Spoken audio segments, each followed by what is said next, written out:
నమస్తే welcome to our channel నేను మీ పద్మావతి ఈ రోజు మనతో పాటు ప్రముఖ ఆధ్యాత్మికవేత్త మరియు వాస్తు జ్యోతిష్య పండితులు శేషగిరిరావు గారు ఉన్నారు అయితే ఆయనతో మాట్లాడి మరిన్ని విషయాలు తెలుసుకునే ప్రయత్నం చేద్దాం మీరు కూడా చూసేయండి నమస్కారం గురుగారు వైకుంఠ ఏకాదశి అయితే మొదటిగా వైకుంఠ ఏకాదశి గురించి మాట్లాడితే గనక పూజా విధానం కావచ్చు అసలు ఎలా పూజించాలి అదన్నీ ఎప్పుడు చేసేవారికి అందరికీ తెలుసు కాకపోతే ఎప్పుడు చెయ్యని వారు ఇక్కడి నుంచి మొదలు పెట్టాలి అనుకున్నవారు అసలు ఏ విధంగా పూజించాలి పలహారం ఏం పెట్టాలి దాంతో పాటుగా ఏ నామాన్ని స్మరించడం వల్లగా ఏదైనా లేకుంటే ఏదైనా స్విచ్ వర్డ్ మనం ఎప్పుడు చెప్పుకుంటూ ఉంటాం ప్రత్యేకంగా ఒక స్విచ్ వర్డ్ అనేది జపించడం వల్ల మంచి జరుగుతుందని మరి అలాంటిది ఈసారి ఏం చెప్పుకుంటే మంచిది అంటారు రైట్ అయితే ఇక్కడ ఒకటి మనకేంటంటే ఈ ఏకాదశి అనేది ఏదైతే ఉందో వైకుంఠ ఏకాదశి అనేది దాని ప్రాశస్త్యం అనేది ఒక 2 ముక్కలు చెప్పి తర్వాత ఇక్కడ దీనికి ఒక విశిష్టత ఉంది అంటే ఇప్పుడు ఉండే ఏదైతే వైకుంఠ ఏకాదశి ఉందో దానికి 2 రకాలుగా ఉపయోగం ఉంది ఒకటి అందరికీ అంటే ప్రతి ఒక్కళ్ళు కూడా వాళ్ళ యొక్క కుటుంబ సౌఖ్యం కోసం చేస్తారు కానీ ఇదే రోజు ఒక క్రియ ఆచరించడం వల్ల కూడా కొత్తగా సంతానం కావాలనుకునే వాళ్ళకి మళ్ళీ ఆ సంతానంలో కూడా పుత్ర సంతానం కావాలనుకునే వాళ్ళకి కూడా ఈ ఏకాదశి అనేది బాగా ప్రాధాన్యత అనేది ఉంటుంది అందుకే దీన్ని వైకుంఠ ఏకాదశితో పాటుగా పుత్రదా ఏకాదశి అని కూడా అంటారు అంటే సంతానం లేని వారికి సంతానం లేని వారి కోసం ఒకటి సంతానంలో కూడా మళ్ళీ మగ సంతానం కావాలని కోరుకునే వాళ్ళు కొంతమంది ఉంటారు అవునవును సో అలా దాన్ని అందుకని దీన్ని పుత్రదా ఏకాదశిని కూడా అన్నారు సో వైకుంఠ ఏకాదశి లేదా ముక్కోటి ఏకాదశి పుత్రదా ఏకాదశి ఈ మూడింటిని ఇదే ఉంటుంది అయితే ఈ వైకుంఠ ముక్కోటి ఏకాదశి అనేది పుష్యమాసంలో కూడా వస్తాయి ఇప్పుడు వచ్చే పుష్యమాసంలో వస్తాయి అంతకితం ధనుర్మాసంలో కూడా వస్తాయి అంటే మార్గశిరంలోకి పడతాయి అనుకోండి ఈ రెండింటిని కూడా మనం వైకుంఠ ఏకాదశులు 2 సార్లుగా చెప్పడం అనేది ఉంటుంది ఎందుకంటే ధనుర్మాసం అంతా కూడా విష్ణువుని పూజిస్తూ వస్తాం కాబట్టి అక్కడ దీన్ని వైకుంఠ ఏకాదశిగా పేర్కొన్నారు కానీ అసలు ఇప్పుడు అందరూ చేసుకునేది ముఖ్యంగా తెలుగునాట ఎక్కువగా చేసుకునేది అయితే కనుక ఇప్పుడు వచ్చే ఏకాదశిని ఎక్కువ మంది చేసుకోవటం అనేది ఉంటుంది కనుక ఇది 10వ తారీఖు మనకి రావటం అనేది ఉంది ముందు రోజు సాయంకాలంకి వచ్చేప్పటికంటే మధ్యాహ్నం నుంచే మనకి ఏకాదశి బిగిన్ అవుతుంది సో ఈ ఏకాదశి ఉపవాసాలు ఉండే వాళ్ళు అయితే కనుక కొద్దిగా ముందు రోజు చేసుకోవటం అనేది అంటే 9వ తారీఖు చేసుకోవటం అనేది మంచిది కానీ అందరూ చేసుకునేది అయితే 10వ తారీఖు సూర్యోదయానికి ఉంటుంది తర్వాత ముఖ్యంగా వైష్ణవులకి ఏంటంటే ఎప్పుడు కూడా ఏకాదశి ద్వాదశి కలిసి వచ్చింది వాళ్ళకి చాలా ప్రాధాన్యత సో అందుకని ఆ 2 వచ్చింది మనకి 10వ తారీఖు ఉంటుంది సో అందుకని ఆ రోజున ఎక్కువ మంది చేసుకోవటం అనేది ఉంటుంది సో ఇది ఇక్కడ మనకి ఏంటంటే ఈ ఏదైతే ఏకాదశి అనేది ఉందో మనకి 11 ఏకాదశులు అనేవి అందరికీ తెలిసింది అంటే 12 ఎప్పుడు ప్రతి నెల 2 ఏకాదశులు ఉంటాయి కదా సో అంటే ఇంచుమించుగా 24 అసలు ఏకాదశి అంటే 11 కదా మనిషిలో ఉండేవి ఏంటి పంచ జ్ఞానేంద్రియాలు ఉంటాయి పంచ కర్మేంద్రియాలు ఉంటాయి అంటే 5, 5, 10 వీటిని నిరూపించేది మనస్సు సో అది 11వది అంటే ఈ 11 బాగుండటం కోసం ఏకాదశి చేస్తున్నాం మనం అంటే మన కర్మేంద్రియాలు బాగుండాలి మన జ్ఞానేంద్రియాలు బాగుండాలి మన మనసు బాగుండాలి ఇవన్నీ పవిత్రత లేదా పరిపూర్ణమైన వికాసం ఉన్నప్పుడు మాత్రమే మనకు కావాల్సిన జీవితంలో ప్రయోజనాన్ని పొందగలుగుతాం అందుకని ఆ రకంగా ఏకాదశి అనేది నిర్వహించాం సో ఈ ఏకాదశి నాడు మరి జగత్తుని పాలించేవాడు అందుకని మరి ఆయన జగపతి అని చెప్పి విష్ణుమూర్తిని మనం పిలవటం అనేది కూడా ఉంటుంది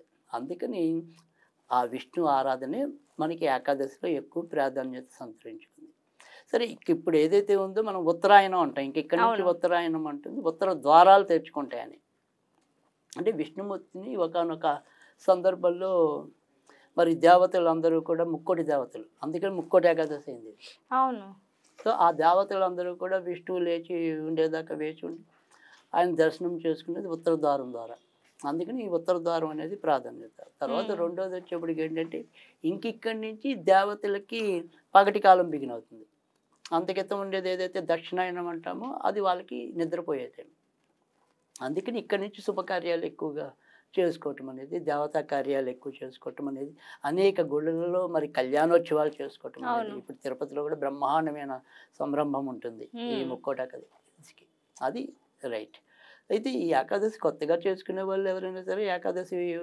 వ్రతం అనేది ఏదైతే ఉంటుందో దాన్ని చేసుకుంటూ వెళ్ళటం అనేది ఒకటి. కానీ ఇవాళ మనం ఎస్పెషల్గా చెప్పుకునేది ఇందాకే చెప్పాను 2 ప్రయోజనాలు. ఒకటి మనకి ఇంట్లో అందరికీ మంచి జరగటం అనేది ఒకటి. రెండోది ప్రత్యేకంగా ఒక కోరిక పెట్టుకు చేసుకోవటం అనేది. అవును. సో అందరికీ మంచి జరిగే విషయంలో ఈరోజు పెద్దగా మనం చేసుకునేది ఏదైనా ఉంటే కనుక విష్ణు సహస్రనామ పారాయణ చేసుకుంటే చాలా మంచిది. సో విష్ణు సహస్రనామ పారాయణ ఒకవేళ మనం చేసుకోలేకపోతే ఈరోజు నారాయణ గాయత్రిని అంటే ఓం నారాయణాయ విద్మహే వాసుదేవాయ ధీమహి తన్నో విష్ణు ప్రచోదయాత్ దీన్ని ఎవరికి వీలైనన్ని సార్లు పఠించేసి విష్ణుమూర్తికి ఈరోజు వడపప్పు పానకము తేనె నివేదన చేస్తే మంచిది. ఇది అందరూ చేసే పద్ధతి. కానీ మనం ఇవాళ చెప్తుంది ఏంటంటే ఇది పుత్రద ఏకాదశికి అక్కడ కాబట్టి సంతానం అనేది కూడా చాలామంది ఎదుర్కొంటున్న ఒక సమస్య కాబట్టి లేదు అందులో కూడా పుత్ర సంతానం కావాలని కోరుకునే వాళ్ళు కూడా కొంతమంది ఉంటారు. అలాంటి వాళ్ళ కోసం మనం ఇవాళ ఒక ప్రత్యేకంగా అనేది సో మామూలు దైనందికంగా మనకి మంచి జరిగే వాళ్ళు నారాయణ గాయత్రి చదువుకుంటే సరిపోతుంది, లేదా విష్ణు సహస్రనామ పారాయణ చేస్తే సరిపోతుంది. అలా కాకుండా ఒక ప్రత్యేకమైన కోరిక ఇందాక మనం చెప్పుకుని ఇవాళ ప్రత్యేకమైనది ఏంటి అంటే కనుక ఇది ఈ పుత్రద ఏకాదశి అనేది ఏదైతే ఉందో మరికి కొన్నేళ్ళ ఒక కృతయుగంలో సుకేతుడు అనే రాజు ఇలాగే సంతానం కోసం ఇబ్బంది పడటం అది కూడా మళ్ళీ తర్వాత రాజ్యం పరిపాలించాలంటే ఒక వారసుడు ఉండాలి కదా. అందుకని ఆ పుత్రుడు జన్మించడం కోసం విష్ణుమూర్తి కోసం తపస్సు చేసింది అది ఏకాదశి నాడు. సో ఆ రకంగా ఆయన అనుగ్రహించాడు కాబట్టి ఇది పుత్రద ఏకాదశి కూడా అయింది. సో అందుకని అలా ఎలాగైతే ఒక రాజు ప్రయోజనాన్ని పొందాడో అదే విధంగా మనం ఈరోజు ఈ ఏకాదశి నిర్వహించి సంతానం కావాలనుకునే వాళ్ళకి సంతానం, పుత్ర సంతానం కావాలనుకునే వాళ్ళకి పుత్ర సంతానం లభిస్తాయి. ఇది ఎలా చేసుకోవాలి అంటే కనుక ఈరోజు మనం చేసుకోవాల్సింది ఏంటి అంటే కనుక ఎలాగో విష్ణుమూర్తి ఫోటోనో వెంకటేశ్వర ఫోటోనో ఏదో ఒకటి ఉంటే చాలు. సో విష్ణుమూర్తి ఎస్పెషల్లీ లేకపోయినా సాధారణంగా వెంకటేశ్వర ఫోటోలు అయితే అందరి ఇళ్ళలో ఉంటాయి. సో అందుకని ఆ వెంకటేశ్వర ఫోటో ఒకటి పెట్టుకోవాలి. ఇప్పుడు నేను ఏదైతే ఒక చిన్న మంత్రం చెప్తాను ఆ మంత్రాన్ని ఈ రోజు నుంచి మొదలెట్టి ఈ రోజు నుంచే ఎందుకంటే మరి ఈ రోజే కదా దానికి అనువైన దినం. అవును. సో అందుకని ఈ రోజు నుంచి మొదలెట్టి ఒక 40 రోజులు లేదా 60 రోజులు చేయాలి. మొదలెడతాం మటుకు ఈ రోజే మొదలెట్టాలి. సరే ఒకవేళ ఈ రోజు కుదరకపోతే ఎప్పుడైనా ఏకాదశి నాడే మొదలెట్టాలి. కాదు ఇది ఎస్పెషల్లీ సంతానం కోసము ఇది సంతానానికి సంబంధించిన ఏకాదశి కాబట్టి ఈ రోజు అయితే బహుశ్రేష్టము. అవును. సో ఇంకా మిగతా ఏకాదశుల్లో ఎప్పుడు ఇంకా తర్వాత వాళ్ళ ఇష్టం అనేది. సో ఆ రకంగా మాత్రం చేసుకోవాలి. ఎప్పుడైనా సరే ఇది 40 నుంచి 60 రోజులు చేయాలి. ఏం చేయాలి అంటే కనుక ఇప్పుడు నేను ఏదైతే చిన్న మంత్రం చెప్తానో ఆ మంత్రం పఠిస్తే చాలు. ఓకే. ఓం క్లీం కృష్ణాయ గోవిందాయ మమ సంతానం దేహి దేహి దేహి. రైట్. ఇక్కడ మమ సంతానం అన్నాం కదా, అక్కడ ఒకవేళ మగ సంతానమే కావాలనుకుంటే మగ సంతానం దేహి దేహి. ఓకే. లేదు సత్సంతానం దేహి దేహి అంటే పుట్టిన వాళ్ళు కూడా బాగా ఉండాలనుకుంటే కనుక సత్సంతానం దేహి దేహి. సో ఈ మూడిట్లో ఏదనుకుంటే అనుకోవచ్చు వాళ్ళు. ఓం క్లీం కృష్ణాయ గోవిందాయ మమ పుత్ర సంతానం దేహి దేహి, లేదా మమ సత్సంతానం దేహి దేహి, లేదా మమ సంతానం దేహి దేహి. రైట్. అంతే. ఓకే. ఇది రోజుకి 54 సార్లు కనీసం 108 సార్లు చదివితే మహద్భాగ్యం. ఓకే. సో అలా చదువుకుని ఇందాక చెప్పినట్టు 40 రోజుల్లో 60 రోజుల్లో చేయాలి. సో ప్రతిరోజు కూడా కొద్దిగా కాచిన పాలల్లో పంచదార నివేదన చేయాలి. పచ్చిపాలు కాదు, కాచినవే ఉండాలి. వాటిలో కొద్దిగా పంచదార వేస్తే చాలు.